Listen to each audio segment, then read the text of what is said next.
এই ভিডিও আপনারা যখন দেখছেন তার অল্প কিছুক্ষণের মধ্যেই তার দেশে অবতরণ করার কথা। আমরা জানি তিনি ওখানে চিকিৎসার জন্য গিয়েছিলেন এবং যেসব ছবি আমাদের সামনে তিনি ফেরার সময় আমাদের সামনে এসছে, ভিডিও এসছে, তাতে মনে হলো তিনি তুলনামূলকভাবে অনেকটাই ভালো আছেন। কিন্তু তিনি যে রোগে আক্রান্ত তিনি আসলে পুরোপুরি সুস্থ হয়ে উঠবেন এটা বলা যাবে না। যাই হোক, তিনি দেশে আসছেন, এটা একটা অসাধারণ ভালো খবর। কেউ কেউ তিনি দেশে বাইরে যাওয়ার সময় বলার চেষ্টা করেছিলেন -2 কার্যকর হয়ে গেছে, শেখ হাসিনা পালিয়েছেন আর বেগম খালেদা জিয়া চিকিৎসার জন্য গেছেন, তাকে আর আসতে দেওয়া হবে না। তিনি ফিরে আসছেন, ফিরে আসবেন, আমরা তাকে ওয়েলকাম করি। আমি জানি না তিনি ঠিক পলিটিক্যালি কতটা অ্যাক্টিভ হয়ে উঠতে পারবেন। এই আলাপটা অনেকে করছেন, অনেকে আমাকে 2-3টা টক শোতে এর মধ্যে জিজ্ঞেস করা হয়েছিল তিনি আশাটা কেমন হবে তার দলের জন্য। আমরা জানি জনাব তারেক রহমান দীর্ঘদিন ধরে প্রবাসে আছেন, তিনি দেশে আসেননি।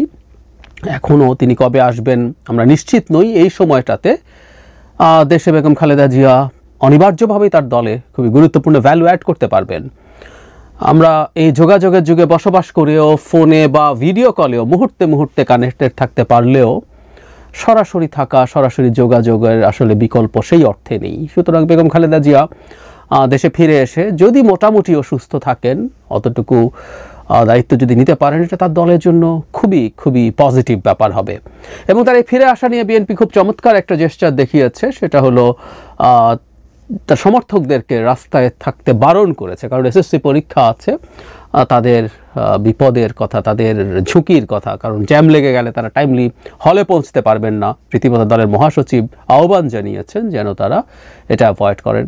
এটা চমৎকার একটা কালচারের নজির হবে, আমি এভাবে বলতে চাই। এবং প্রচুর কাভারেজ, সব জায়গা বেগম খালেদা জিয়াময় হয়ে গেছে এবং হয়তো বাড়াবাড়িও আছে আমি মনে করি। কোনো কোনো পোর্টাল তার প্লেন কোন রুটে আসছে সেটার ট্র্যাকার লাগিয়ে দিয়ে দেখাচ্ছেন তিনি কোন জায়গাগুলো হয়ে আসছেন। আমি ধারণা করি শেখ হাসিনার সময় মিডিয়াগুলো যাতে যেটায় পরিণত হয়েছিল তারা এখন তাদের পাপের প্রায়শ্চিত্ত করার চেষ্টা করছে। হ্যাঁ, আমি আশা করি বিএনপি সতর্ক থাকবে এই ব্যাপারগুলো থেকে, খুবই সতর্ক থাকবে। যে মিডিয়াগুলো তারেক রহমানের বিরুদ্ধে ভয়ঙ্কর পোস্ট, মিথ্যাচার দিয়ে পোস্ট দিয়ে স্টিক করে রেখেছিল, তারাই এখন তারেক রহমানের বিরুদ্ধে কে কী করেছিল সেসব আনছে সামনে। আমরা চিনে রাখছি, আমি আশা করি বিএনপি চিনে রাখবে। আমাদের ভবিষ্যতের সাথে এই দলটা জড়িত, আমাদের এই মুহূর্তে মাঠের সবচেয়ে বড় দল এবং এর আশপাশে আর কেউ নেই এবং একটা ফেয়ার ইলেকশনে তারা ক্ষমতায় যাবেন এই পরিস্থিতি প্রায় নিশ্চিত। সুতরাং বিএনপিকে এই ব্যাপারগুলো খেয়ালে রাখতে হবে। যাই হোক, আমি আসলে এই ছোট্ট ইন্ট্রোটা দিয়ে মূলত আমি আমার একটা পুরনো ভিডিও জুড়ে দিতে চাইছি, বেগম খালেদা জিয়াকে আমরা যেন সঠিকভাবে মূল্যায়ন করতে পারি। কয়েক মাস আগে তিনি যখন তার লিভার ট্রান্সপ্লান্টের প্রবাবিলিটি প্রায় নেই বা শেষ হয়ে গেছে, তার যে ফিটনেস এবং যে বয়স, তার যে কন্ডিশন, সেটার উপরে ভিত্তি করে যখন বলা হয়েছিল, তখন ভিডিওটা করা যেখানে আমি বলতে চেয়েছি শেখ হাসিনা পতনের সাথে আমরা অনেককে অনেকভাবে দেখি, অনেকে ক্রেডিট ক্লেম করছেন, করেন, অনেকেরই ক্রেডিট আছে, কোনো সন্দেহ নেই। কিন্তু এই মুভমেন্টে অত্যন্ত ডিসাইসিভ, অত্যন্ত অত্যন্ত সিগনিফিক্যান্ট রোল প্লে করা মানুষ বেগম খালেদা জিয়া। আমাদের এইটুকু মনে রাখা জরুরি হবে। আমি এটা নিয়ে মুভমেন্টের খুব অল্প কিছুদিনের মধ্যেই, মানে শেখ হাসিনা পালিয়ে যাওয়ার অল্প কিছুদিনের মধ্যে আরেকটা ভিডিও করেছিলাম, কোনো একদিন সেটাও আবার আপনাদের সামনে আনবো। কিন্তু আমি এটুকু বলি, বাংলাদেশ আর সব দেশের মতো হয়ে যায়নি, স্বৈরাচারের শেষ পর্যন্ত পতন হয়েছে কারণ বিএনপি নামের দলটা ছিল, কারণ ক্রমাগত বিএনপি সরকারকে চ্যালেঞ্জ করে গেছে এবং তার নেতৃত্বে বেগম খালেদা জিয়া ছিলেন যতদিন তিনি জেলের বাইরে ছিলেন, এবং সেই সময় থেকে এবং জেলে চলে যাবার পরের সময় থেকে জনাব তারেক রহমান যেভাবে এই দলটাকে নেতৃত্ব দিয়েছেন, নাহলে আমরা কম্বোডিয়া হয়ে যেতাম। কম্বোডিয়া তো ঠিক শেখ হাসিনা যা চেয়েছিলেন সেটাই করতে পেরেছে, শেখ হাসিনা ফেল করেছেন।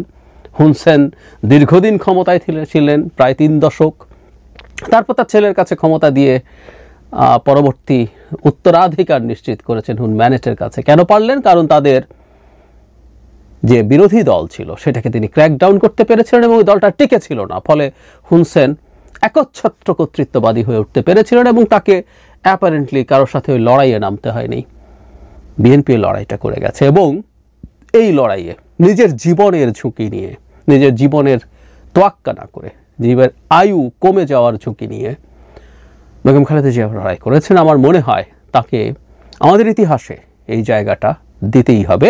আমি আমার ওই ভিডিওটা জুড়ে দিচ্ছি, সেখানে আমি আমার এই ব্যাপারে আমার যে হাইপোথিসিস সেটা বিস্তারিত বলেছি।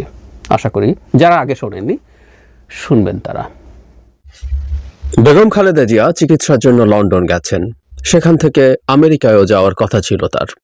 আমরা জানি সেখানে যাওয়ার পরপরই তিনি লন্ডনের একটা বিখ্যাত ক্লিনিকে ভর্তি হয়েছেন এবং সেখান থেকে বেশ খারাপ একটা খবর এসছে। এই ধরনের খবর এক ধরনের অনুমিতই ছিল। আমি প্রায় একটা কথা বলি, আগে অনুমান করে বলেছি, আজ আমাদের সামনে মোটামুটি খবরটা আছে, সেটার ভিত্তিতেই বলছি। বেগম খালেদা জিয়া এই রাষ্ট্রের গণতন্ত্রের জন্য এক বিরাট আত্মত্যাগ করেছেন। আমি একটু নিউজের অংশটা পড়ি। সমকাল একটা রিপোর্ট করেছে, যেটা হেডলাইন হচ্ছে খালেদা জিয়ার লিভার প্রতিস্থাপন সম্ভব হচ্ছে না। এখানে এভাবে লেখা হচ্ছে, আজ মঙ্গলবার সন্ধ্যায় লন্ডন থেকে এক চিকিৎসক জানান খালেদা জিয়ার শরীরে নতুন যে জটিলতা তৈরি হয়েছিল তা অনেকটা কেটেছে। বলা যায় পরিস্থিতি উন্নতির দিকে। তার শারীরিক এই অবস্থায় লিভার প্রতিস্থাপন সম্ভব নয়। এটা ঝুঁকিপূর্ণ কাজ, স্বাস্থ্যের অনেক দিক পর্যালোচনা করে সিদ্ধান্ত নিতে হয়। তার শারীরিক অবস্থা এখন স্থিতিশীল থাকলে অনেক জটিলতা রয়ে গেছে, বয়সও বড় ফ্যাক্টর। তিনি বলেন, শারীরিক সক্ষমতা যখন ভালো ছিল তখন বিদেশে নেওয়া গেলে একটা সুযোগ থাকতো, অর্থাৎ এভার কেয়ার হাসপাতালে যখন চিকিৎসাধীন ছিলেন তখন মেডিকেল বোর্ড বারবার তাগাদা দিয়েছিল উন্নত চিকিৎসার বিদেশ পাঠাতে, সেটি সম্ভব হয়নি। আমি অনেকবার এই কথাটা বলেছি, এবার যখন উনি বিদেশে যাচ্ছিলেন তখনও সেটা হচ্ছে তার সম্ভবত লিভার ট্রান্সপ্লান্ট করার স্কোপ হবে না। তার যে বয়স, এটা একটা বড় ব্যাপার। একই সাথে তার আরো অনেকগুলো রোগ আছে, তার হার্টের সমস্যা আছে বা অন্যান্য যেগুলো আছে ওগুলো খুব এই ক্ষেত্রে সমস্যা হওয়ার কথা না। কিন্তু তার এই লিভার ট্রান্সপ্লান্ট যদি আজ থেকে 5 বছর 6 বছর আগে হতো, 7 বছর আগে হতো, আরো আগে হতো, তাহলে কি দাঁড়াতে পারতো? খুব ভালো সম্ভাবনা থাকতো একটা লিভার ট্রান্সপ্লান্ট হবে এবং সেটা ওনার জীবন আয়ুষ্কাল আরো বেশ খানিকটা বাড়িয়ে দেবে। আমরা যারা জানি বেসিকটুকু হচ্ছে, লিভারের সিরোসিস যখন হয়, লিভারের ইনফ্লামেশন থেকে লিভারের সেলগুলো নষ্ট হতে থাকে এবং ওটা এক ধরনের টিস্যু দিয়ে তৈরি হয়, যেটা আসলে লিভার সেলের মতো কাজ করতে পারে না। যখন ট্রান্সপ্লান্ট করে দেয়া হয়, একটা অংশ দিয়ে দেয়া গেলেই এটা খুবই, মানে লিভারের পুরো অংশ দরকার হয় না, একটা অংশই মানুষের শরীরের প্রয়োজনীয়তা মেটাতে পারে, তখন সেই লিভার তাকে বাঁচিয়ে রাখতে পারে খুব চমৎকারভাবে। সেই সুযোগটা শেষ হয়ে গেল। কেন সুযোগটা শেষ হয়ে গেল? কারণ তিনি আপোষ করেননি। কথাটা বহুবার বলছে, আবার বলা দরকার, বারবার বলা দরকার, কারণ আমি মনে করি ইতিহাসে বেগম খালেদা জিয়ার নাম স্বর্ণাক্ষরে লেখা থাকা উচিত। আমি বিশ্বাস করি সেটা হবে। এর মানে এই নন তিনি ভুল ত্রুটির ঊর্ধ্বে। তিনি রাজনৈতিক নেতা হিসাবে তার এক ধরনের রোল আছেন, রাজনৈতিক নেতা হিসাবে একটা দলের প্রধান হিসাবেও তার নিশ্চয়ই ব্যর্থতা আছে। তিনি 3 বার ক্ষমতায় ছিলেন টেকনিক্যালি, একবার তো আসলে অল্প কিছু দিনের জন্য, মূলত 2 বার রাষ্ট্রের ক্ষমতায় ছিলেন প্রধানমন্ত্রী হিসেবে। প্রথমবার, দ্বিতীয়বার, দুবারই নিশ্চয়ই তিনি অনেক ভুল করেছেন, বিশেষ করে প্রথমবারের তুলনায় দ্বিতীয়বারে ভুলের পরিমাণ বেশি ছিল।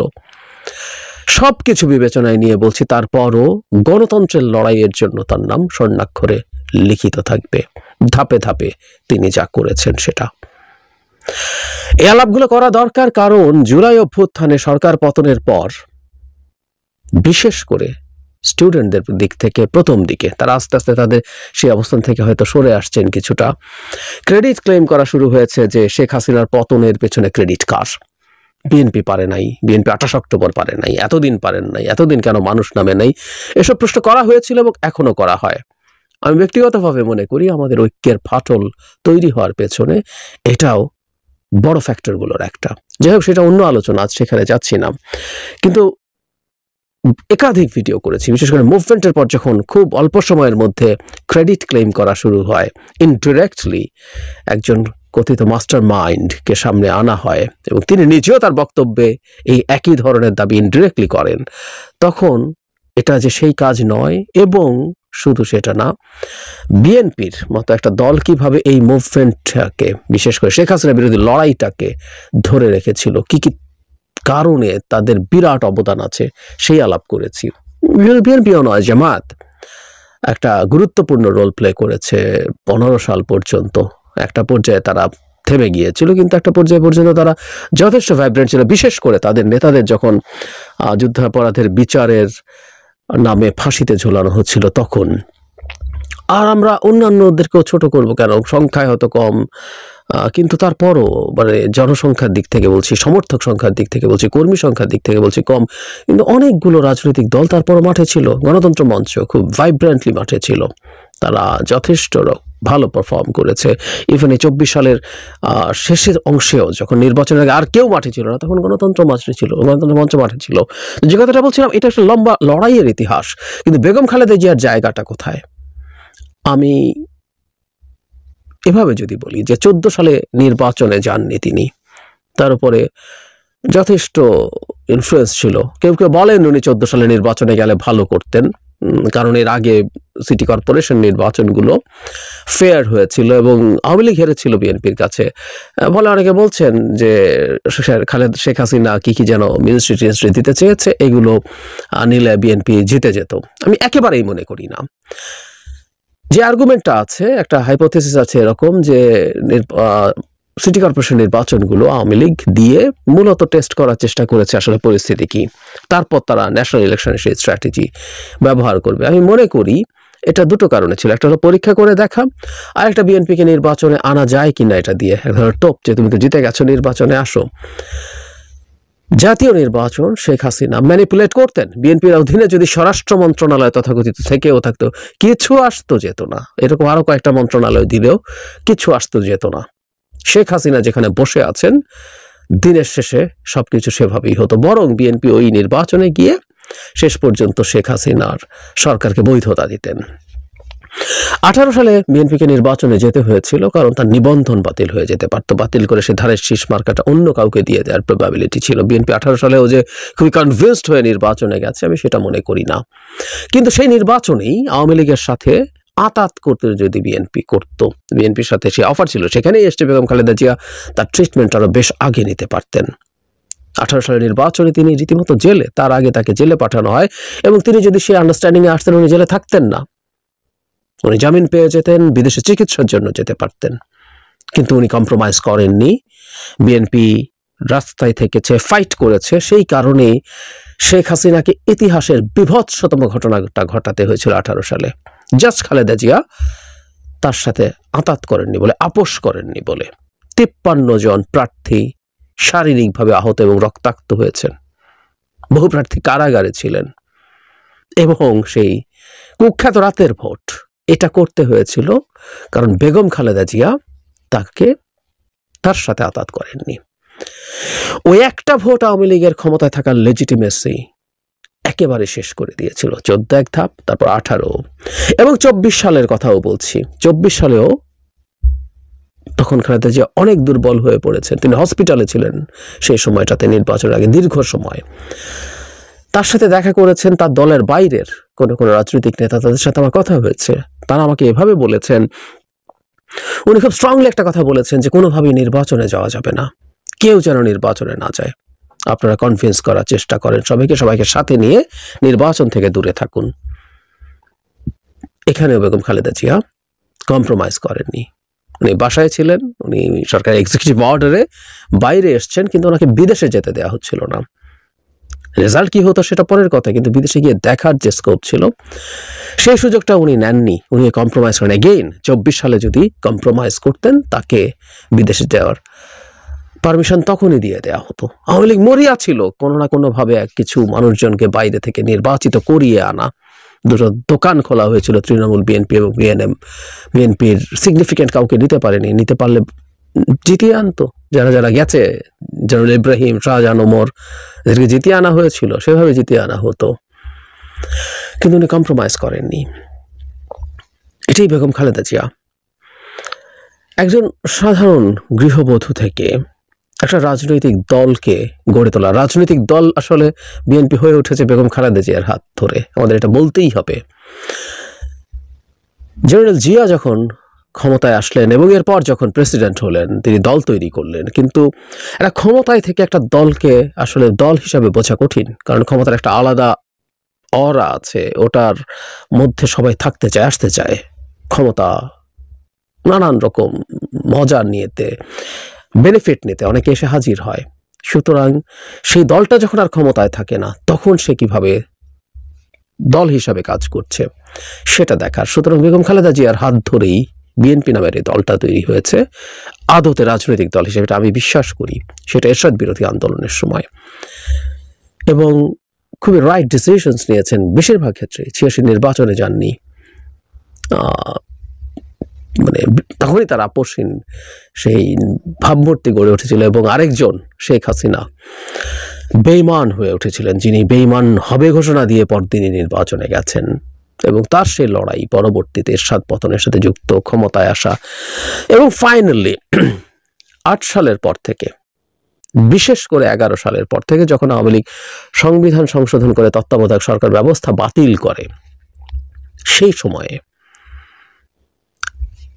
যে পরিমাণ টর্চার বিএনপির উপরে হয়েছে শেষ পর্যন্ত 24-এ এসে, এই দীর্ঘ 13 বছর এই অকল্পনীয় টর্চারের মধ্যে থেকে বিএনপি দলটা ইন্টিগ্রেটেড থেকেছে। এটা দল হিসেবে, রাজনৈতিক দল হিসেবে সত্যিকার অর্থে রাজনৈতিক দল হয়ে উঠেছে। এর একটা বিরাট অংশ জেলে যাওয়ার আগ পর্যন্ত বেগম খালেদা জিয়াই তার নেতৃত্ব দিয়েছেন। পরবর্তীতে জনাব তারেক রহমান, তিনিও খুবই যোগ্য নেতৃত্ব দিয়ে সেই দলটাকে সেই জায়গাটায় ধরে রাখতে পেরেছেন। কিন্তু বেগম খালেদা জিয়ার একটা বিরাট জায়গা এর মধ্যে আছে। আবারও বলছি, উনি জেলে থেকেও উনি কম্প্রোমাইজ করতে পারতেন। 18 নির্বাচনের আগে জেলে যাওয়ার কিছুদিনের মধ্যে, ঠিক আছে 50-60-70টা সিট মেনে নিলাম, আমি তোমার সাথে কোলাবোরেট করব, তুমি ক্ষমতায় থাকো। এক সন্তানকে হারিয়েছেন, অপর সন্তানের সাথে জীবনের বাকি সময়গুলো কাটাতে পারতেন, উনি করেননি। সুতরাং জেলের মধ্যে থেকেও বা পরবর্তীতে বের হয়ে এসেও তিনি আসলে তার যে আপোষহীন চরিত্র সেটা ধরে রেখে বাংলাদেশের গণতন্ত্রের জন্য অকল্পনীয় বড় একটা কাজ করেছেন, এবং অকল্পনীয় বড় আত্মত্যাগ করেছেন। নিশ্চিতভাবে তার চিকিৎসকরা তাকে এটা জানিয়েছেন যখন তিনি প্রাথমিকভাবে জেলে ছিলেন, যখন তার লিভার সিরোসিসের লক্ষণ প্রকাশ পাচ্ছিল, তখন নিশ্চয়ই তাকে জানিয়েছিলেন যে এটা অ্যাজ আর্লি অ্যাজ পসিবল এটা ট্রান্সপ্লান্টটা করতে হবে, কিন্তু সেটাই ডেফিনেটিভ ট্রিটমেন্ট। বাকি সব কিছু আসলে আর কোনোটা ডেফিনেটিভ ট্রিটমেন্ট না, কিউরেটিভ ট্রিটমেন্ট না। ওগুলো দিয়ে ভালো রাখার চেষ্টা করা হয়, লিভারের উপরে চাপ কমানোর চেষ্টা করা হয়, এরকম নানান কিছু করা হয়, তাতে লাইফ এক্সপেক্টেন্সি কিছুটা বাড়ানো যায়। কিন্তু ওটা লিভার ট্রান্সপ্লান্ট হলে যেমন হতো তেমন হয় না। চিকিৎসকরা নিশ্চয়ই তাকে বলেছিলেন, উনি কেয়ার করেননি এবং মাসুল দিয়েছেন। কিন্তু দিনের শেষে আমরা এটুকু বলতে চাই, জেনে শুনে নিশ্চিতভাবেই তিনি এক অসাধারণ আত্মত্যাগ করে ফেলেছেন। আমরা আশা করি তিনি অনেকটা সুস্থ থাকবেন, লাইফ এক্সপেক্টেন্সি যতটা সম্ভব বাড়বে, কিন্তু উনি অলরেডি একটা ঝুঁকি নিয়ে ফেলেছেন এবং সেটার মাসুল দিয়ে ফেলেছেন। আমাদের ইতিহাসে তার নাম এই কারণে স্বর্ণাক্ষরে লিখিত থাকা উচিত, আমি বিশ্বাস করি সেটা থাকবে। একটা মানুষ তার ভুল ত্রুটি সমস্যা সবকিছুর ঊর্ধ্বে উঠে এটা করবে, এবং আমাদের জেনজিরা বিএনপি করতে হবে না, খালেদা জিয়াকে সমর্থন করতে হবে না, কিন্তু তার যে স্থান, তার যে জায়গা, সেটায় তাকে রাখার জন্য তাদের বুঝতে হবে, তার লড়াইটাকে রেকগনাইজ করতে হবে। কোনো রকম কোনো ট্রোল আমরা কাউকে দেখেছি 5 আগস্ট শেখ হাসিনার পতনের পর তাকে নিয়ে কিছু ক্ষেত্রে ট্রোল করার চেষ্টা করা হয়েছে। এটা অন্যায়, এটা ভুল।